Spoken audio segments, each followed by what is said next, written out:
Bada al-Islamu ghariban. Agama Islam tersebut itu dimulai dengan keterasingan.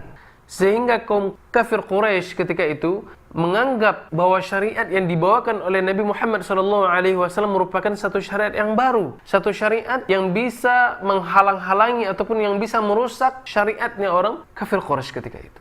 Wa sayaudu kama bada ghariban. Maka kemudian Islam tersebut nanti di akhir zaman akan kembali gharib lagi, akan kembali sebagaimana permulaannya, yaitu asing. Dan ini kaum muslimin rahmatullah, subhanallah, kita melihat suatu hal yang nyata bahwasanya orang-orang yang menjalankan syariat Allah, orang-orang yang menjalankan perintah Allah dan Rasulullah SAW, kadang-kadang mereka menganggap itu hal yang asing. Ini apa nih, jamaah baru nampaknya nih. Menutup aurat kok seperti itu, celana kok seperti itu, jenggotan kok yang seperti itu. Sehingga syariat yang sebenarnya sudah ada dulu zaman Rasulullah SAW, nah sekarang lagi, di mana ada orang-orang yang senantiasa menghidupkan sunnah Rasulullah, di mana ada orang-orang yang senantiasa istiqamah di atas syariat Allah, mereka malah menganggap apa? Menganggap asing. Maka kemudian Rasulullah SAW katakan, fatuba lil ghuraba. Maka beruntunglah orang-orang yang terasing tersebut.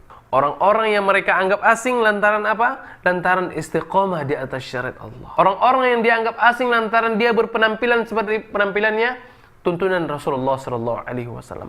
Orang-orang yang dianggap asing lantaran dia menghadiri kajian-kajian yang di dalamnya berisi kalamullah, yang di dalamnya berisi hadis-hadis Rasulullah SAW.